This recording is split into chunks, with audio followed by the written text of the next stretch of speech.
Fala pessoal! Hoje trago a vocês a correção do exercício sobre isomeria óptica parte 2. Vamos lá?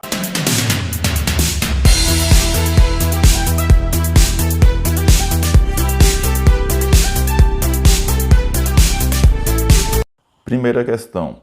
Represente um composto orgânico, fórmula estrutural, com pelo menos um carbono quiral, que no caso é o carbono assimétrico, em sua estrutura.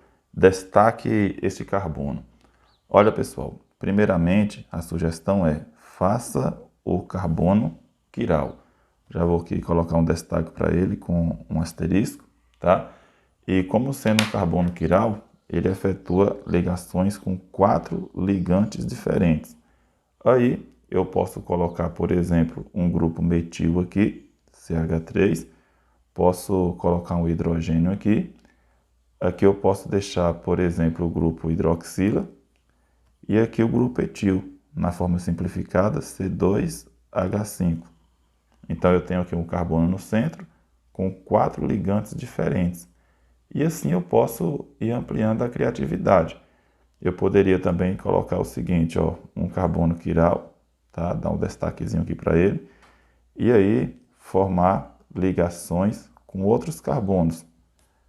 Veja bem, aqui eu poderia colocar um grupo hidroxila, poderia colocar aqui um grupo metil, tá? E aqui um grupo etil, C2H5.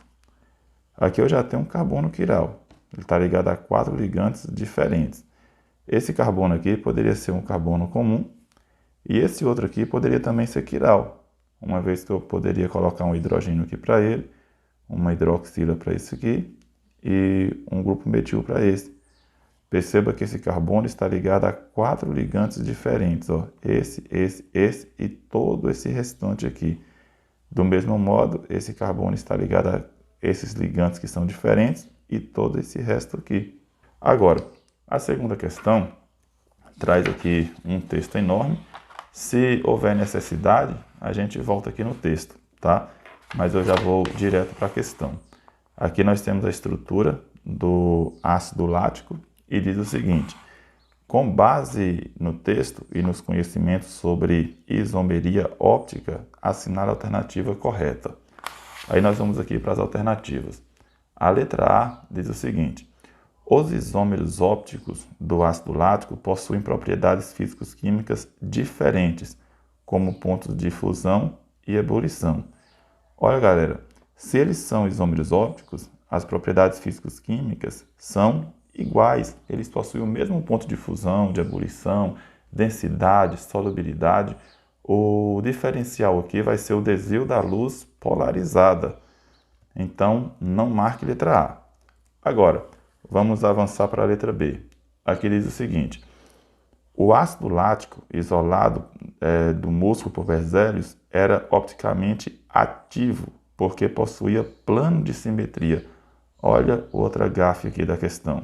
Se ele é opticamente ativo, é porque não possui plano de simetria. Tá? Então aqui está em contradição com o restante da afirmativa. Não marque letra B. Agora, letra C diz o seguinte: o ácido lático possui 2 carbonos quirais e 2 isômeros ópticos que são diastereoisômeros. Olha galera, a fórmula do ácido lático. Nós temos aqui, ó, um único carbono quiral, tá? Que é aquele que faz ligação com ligantes diferentes. Esse carbono aqui está fazendo ligação com apenas 3 ligantes, então não é quiral, tá? Nem esse também. Então, como a letra C afirma que o ácido lático possui 2 carbonos quirais, também descarta a letra C. Agora, a letra D diz o seguinte: o ácido lático do leite fermentado, isolado por Shelley, pode formar até 2 misturas racêmicas. Olha, galera, se só tem um carbono quiral, só é possível formar uma mistura racêmica. Não esqueça que um carbono quiral dá origem a 2 isômeros ópticos, D e L, destrógeno e levógeno. E a quantidade de mistura racêmica é a metade do total de isômeros formados.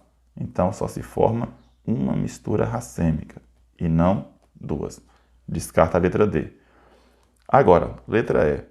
O ácido lático do leite fermentado isolado por Shelley tinha os dois enantiômeros em quantidades iguais à mistura racêmica. Aqui sim. Só para não esquecer, como só tem um carbono quiral, a fórmula fica assim, 2 elevado a 1, tá? E aqui 2 elevado a 1 dá 2, ou seja, forma dois isômeros opticamente ativos. Um é o destrógeno e o outro é o levógeno, tá? E a quantidade desse é a mesma quantidade desse. E como a mistura racêmica é a metade desse total, então a quantidade desse é igual à quantidade desse, que é também igual à quantidade desse aqui. Isoladamente, nós temos aqui o total para cada um no mesmo valor. Este é a metade dos dois juntos, mas isoladamente cada qual tem a mesma quantidade. Então, a alternativa correta, letra E. Agora, vamos avançar para a questão 3 e diz o seguinte: qual das respostas traduz melhor a relação entre números de destrógenos, levógenos e racêmicos de um mesmo composto? A alternativa correta aqui, sem dúvida, está na cara, é a letra A. Imagina aí, como a gente acabou de ver aqui na questão anterior, se tiver um carbono quiral, nós vamos ter o número de destrógenos igual o número de levógeno, que é igual o número de misturas racêmicas. Acabei de comentar isso aqui na questão anterior. Agora, a questão 4 diz o seguinte: substâncias que possuem isomeria óptica apresentam a mesma forma molecular, contudo, diferem entre si no arranjo espacial dos átomos. Diferem entre si no arranjo espacial dos átomos.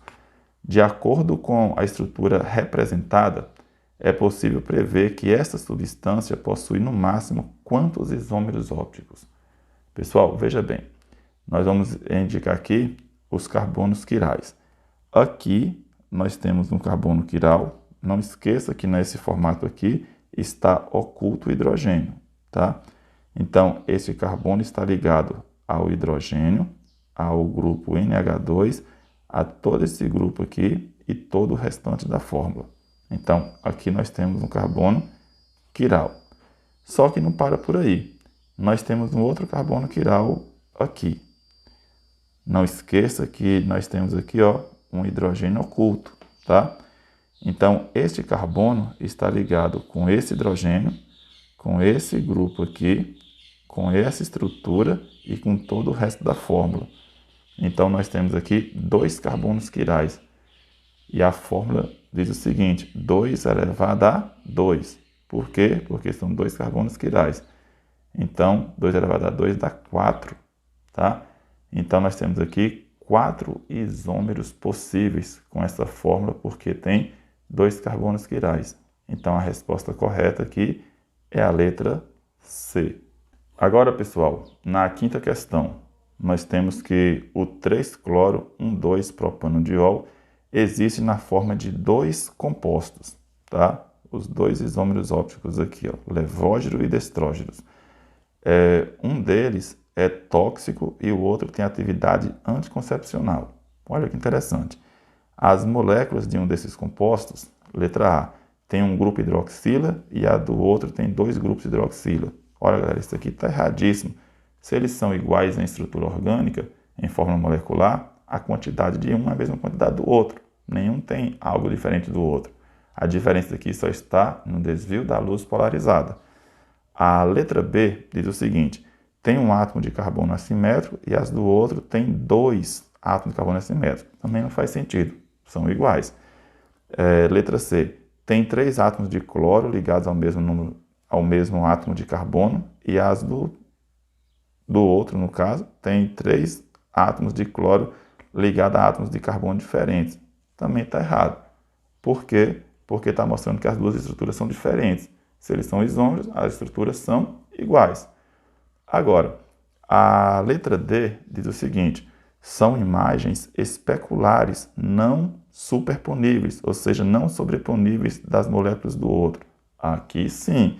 Se os dois são isômeros ópticos, os dois não possuem plano de simetria, um não consegue sobrepor o outro. Então, nós temos aqui sim a resposta correta.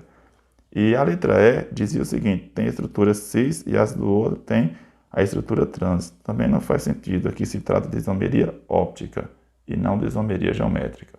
Pessoal, vou ficando por aqui. Espero que tenham entendido a correção. Mas caso tenha ficado qualquer dúvida, deixe nos comentários. E até a próxima. Valeu, galera! Tchau!